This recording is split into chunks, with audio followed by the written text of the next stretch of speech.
I came home after a 12-hour shift at the hospital. My feet ached. My shoulders burned from the weight of a day that wouldn't end. I'd been dreaming of the moment I could walk in the door, drop my bag, and hear my kids' voices. Instead, I froze in the hallway. The room upstairs, the one my 10-year-old twins, Leo and Sophie, had called theirs for almost 2 years, was empty. Their beds? Gone. Their clothes? Stuffed into trash bags. Their artwork, the sketches Sophie made during rainy afternoons, the watercolor painting Leo had worked on for a week, crumpled and shoved into a corner. And in their place? A white crib. A changing table.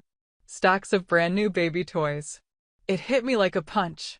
Upstairs was now for him, my brother's baby. Leo and Sophie had been moved into the cold, unfinished basement without a word to me. That was the day I realized. We were not equals in this house. We were not family here. We were just in the way. And they thought I'd just accept it. My name is Rachel Owens. I'm 35 years old. A pediatric nurse and mom to the two most extraordinary kids in the world, my twins, Leo and Sophie. 2 years ago, everything I thought was solid fell apart. I'd been married to Daniel for 12 years. We had a rhythm. He worked long hours as a software engineer, and I worked part-time at the children's hospital so I could be there for school drop-offs, pickups, and homework help. But what looked like rhythm was really a slow drift we didn't want to name. It started small missed dinners. I'll be late, deploy went sideways. Weekends that turned into just a quick check-in with the team. I told myself it was a season. Startups are intense. Releases come in waves. We'll breathe when things quiet down. Things never quieted down. When the twins turned 8, I picked up extra shifts to help with the mortgage. I'd come home from nights in the pediatric ward smelling like hand sanitizer and grape-flavored acetaminophen, then sit with bills while the sun came up. I'd leave Daniel a note, PTA meeting Tuesday, Leo's art show Thursday, Sophie's cleats in the garage. He'd circle, okay, sometimes out of heart. We communicated in sticky notes left on a counter we rarely stood at together. There were warning signs I refused to connect. He stopped telling stories. Daniel used to come home animated, talking about a tricky bug or a clever solution someone on his team found. Then his updates turned gray. It's fine, same old. I asked if anything was wrong. He'd say, just tired. When I'd push, he'd retreat behind a polite smile, the way you do with strangers in an elevator. One Friday in spring, Leo had a class play. He'd practiced for weeks, a tiny owl with a cardboard mask and 3 lines he'd memorized like scripture. Daniel promised he'd be there. I saved him a seat and kept texting traffic. Almost. The lights dimmed. The stage creaked. When Leo scanned the audience and didn't find him, I felt that look like a weight on my chest. After the show, Daniel finally texted, I'm sorry. Production outage. He added an owl emoji, as if that could stand in for the father who didn't show.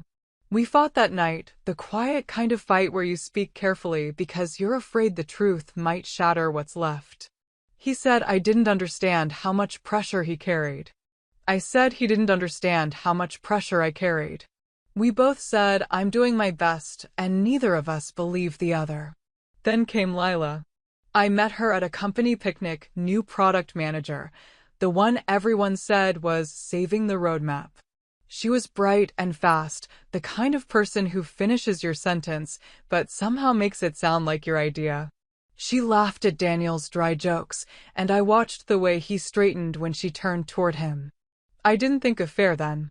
I thought, he feels seen at work in a way he doesn't at home. And that hurt not because of Lila, but because I realized I was rationing my attention, counting minutes the way I counted pills during a 2 a.m. med pass. Attention was a luxury. Affection felt like something we get back to when the house was clean and the inbox was empty. One night, after a stretch of back-to-back shifts, I was folding laundry on our bed when I knocked his laptop bag off the chair. A hotel receipt slipped out downtown midweek. I stared at it too long, telling myself he must have used the lobby for a client meeting. Nurses are good at telling ourselves stories so we can get through the next task. The next morning, while packing lunches, I asked, too lightly, "Did you ever do offsites at the Grandway?" He didn't look up. Sometimes. My stomach dropped at the vagueness of it. I didn't go digging. I didn't need to. The truth has a sound, and it had already started humming in our kitchen. Weeks later, after I'd covered a double and barely slept, Sophie had a fever. Daniel said he'd work from home so I could catch up on rest. I woke to the sound of his voice, soft, warmer than I'd heard it in months. I stood in the hallway long enough to hear, "No, it's fine. She's sleeping. I miss you too." He must have seen my shadow because he moved fast, closing his office door like he could shut me out of what I already knew. We didn't explode. We bled slowly. I asked him that night if there was someone. He stared at the sink, at the tiny crack in the tile he'd promised to fix years ago. "I never meant to hurt you," he said, which is not an answer but an admission all the same. He called it connection. He said it started as late-night Slack messages about work, then coffees, then a conference out of town where he felt young for the first time in a decade. He said they hadn't meant for it to happen, as if intent could rewrite impact. I asked, "Why didn't you tell me before it got this far?" He said, "Because when I come home, I'm already failing husband, father, fixer, and at work I'm enough." I remembered the sticky notes, the misstyle play, the way we measured our days in logistics and not in touch. It didn't excuse him, but it explained the path. We tried counseling in 3 sessions. The therapist asked what we wanted. I said to rebuild. Daniel said, after a long pause, to stop feeling trapped. I heard the word trapped and thought of the mortgage, the twin schedules, my scrubs draped over the back of a chair, ordinary anchors that had become, to him, chains. The second session, he said he felt like a visitor in his own life. That he'd been a provider for so long he'd forgotten how to be a person. That with Lila he could be just Daniel, not Dad or Mr. Fix-It. The third session, he didn't come. He texted that he'd be staying at a corporate apartment for a while to think. I pictured him setting his key on the granite counter, shrugging into freedom like a new jacket. I pictured myself at the pharmacy counter arguing with an insurance clerk about Leo's inhaler copay, doing the math of 2 salaries that no longer combined. Grief isn't just tears, it's spreadsheets. I could have chased him, I guess. Some friends said, "Fight for your marriage." But fight implies both people want the same prize. Daniel wanted air. I wanted ground. You can't split the difference between those things without one of you drowning. There were kind moments, even then. He still came to Saturday soccer when he could. He still texted about the twins' school photos. He still put money into an account and said, "Use it for the kids." I thanked him and smiled at drop-off because children don't need to carry their parents' war. One night, very late, after the twins were asleep, he came by to pick up a box of sweaters. We stood in the garage between camping gear and old paint cans. He looked tired in a way ambition can't hide. "I'm sorry," he said. "I thought leaving would make me less afraid." "I'm still afraid." I didn't ask of what. I already knew, of aging, of missing his chance, of waking up 10 years from now with a life he hadn't chosen on purpose. I wanted to say 1,000 things. Instead, I said the only true one. I can't make your choices for you. I can only make mine. We filed the paperwork a month later. Irreconcilable differences is such a clean phrase for the complicated ways 2 people slowly stop being home to one another. I signed with a hand that didn't shake. Not because I wasn't sad, but because I'd been practicing steadiness at 2 in the morning beside hospital beds for years. Sometimes courage looks like continuing. People ask me quietly whose fault it was. As if naming a villain solves anything. I tell them this: marriages don't break in one place. Ours cracked along a dozen unspoken fault lines: exhaustion, pride, the softness we withheld because we were tired, the attention we outsourced because we were empty, and yes, a choice he made that he didn't have to make. But I also tell them this: leaving didn't make me smaller. It made the space I needed to become a mother my children could lean against when everything else felt unstable. It made room for the truth, not the version with sticky notes and polite smiles, but the one where I knew exactly who I was and what I would no longer accept. When the marriage ended, I didn't just lose a partner, I lost the financial stability we'd built our life around. I walked out of that courtroom with shared custody, minimal alimony, and a bank account that barely covered rent. Rent prices near the kids' school were impossible. Full-time childcare was even worse. That's when my parents, Helen and Frank Owens, stepped in. "Just until you get back on your feet," Dad told me, resting a hand on my shoulder like it was a solution, not a risk. I hesitated. We had history, complicated history. Growing up, I was the one who followed the rules, kept my grades up, and worked weekend shifts to save for college. My younger brother Eric? He was the golden child. When he dropped out of college, they covered his loans. When he maxed out credit cards, they paid them off. When he started a business at 26, they funded it, and when it succeeded, they took credit for believing in him. Now, at 32, he was making six figures in tech. They still looked at him the way some people look at the sun, too bright to criticize. But I told myself, it's temporary. They converted their home office into a bedroom for the twins. I took the guest room. I paid for groceries, cooked dinner most nights, cleaned the house, and made sure the kids respected the rules. They helped with school pickups when I was on late shifts. It wasn't perfect, but it was stability. Then, Eric's wife, Vanessa, had their first baby, Oliver. From the moment he was born, it was like watching a spotlight swing away from my kids and lock onto him. My parents transformed overnight. The unused formal dining room became a luxury nursery. A designer crib. A custom rocking chair. A baby monitor with more tech than my car. Oliver lived in a 4-bedroom house across town. But apparently, he needed a second bedroom here for visits. And just like that, my parents' availability disappeared. "Your brother's new to parenting, Rachel.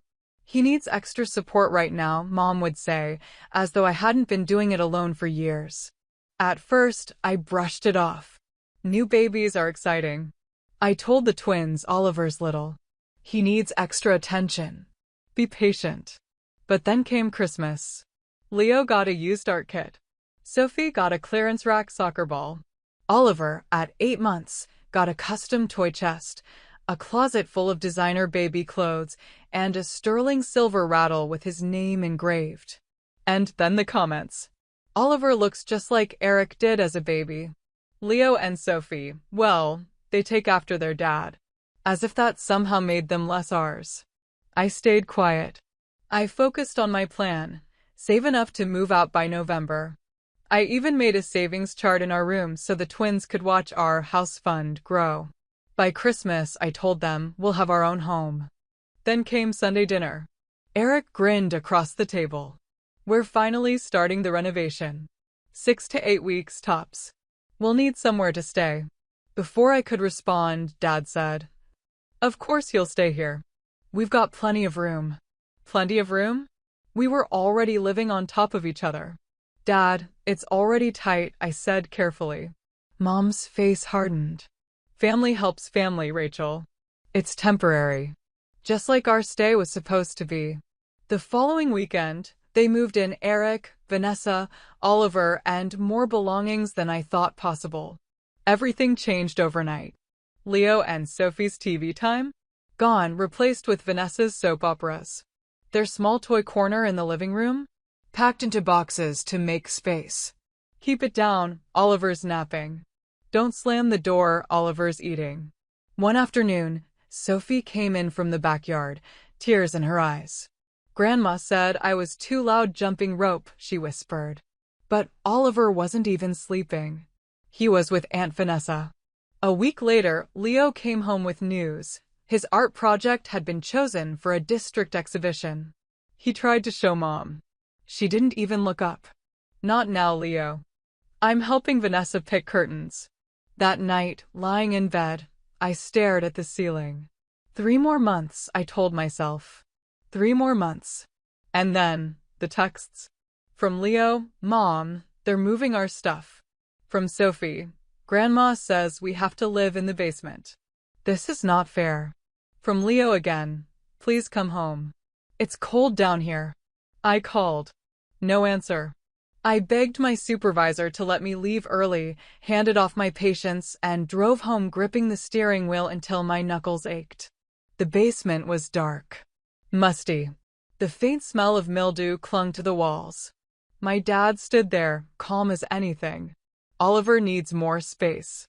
Your kids are older. They'll adapt. I looked at Sophie, clutching her pillow like it was the only safe thing she had left, and Leo, his asthma inhaler balanced on a dusty shelf, and I knew. Pack your bags, I said quietly. They thought I had nowhere to go. What they didn't know. 3 weeks earlier, I'd signed a lease on a small rental house. Move-in date, November 1st. We stayed with my friend Nina, who welcomed us without hesitation. She set up a guest room for me, air mattresses for the kids, stocked the freezer with ice cream, and poured me a glass of wine. For the first time in months, Leo slept soundly. Sophie laughed, really laughed, at breakfast. A week later, we moved into our own place. Small. Creaky floors. Second-hand furniture. But no one told my kids they were less important. Mom called it an overreaction. Dad called it ingratitude. But I called it freedom. Leo's grades climbed. Sophie practiced her clarinet without fear of being shushed. I got promoted to charge nurse, better pay, better hours. We still did Sunday dinners, but on my terms. One evening, Sophie looked across the table and said, Mom, I feel like I can breathe here. 6 months later, I bought a small house. 3 bedrooms. A backyard. Peeling paint, but it was ours. Family isn't just blood. It's respect. It's choosing each other, every single day. And when they don't choose you, you have the right, the responsibility, to choose differently. That October day in the basement, I thought we were losing everything. Turns out, we were finally free.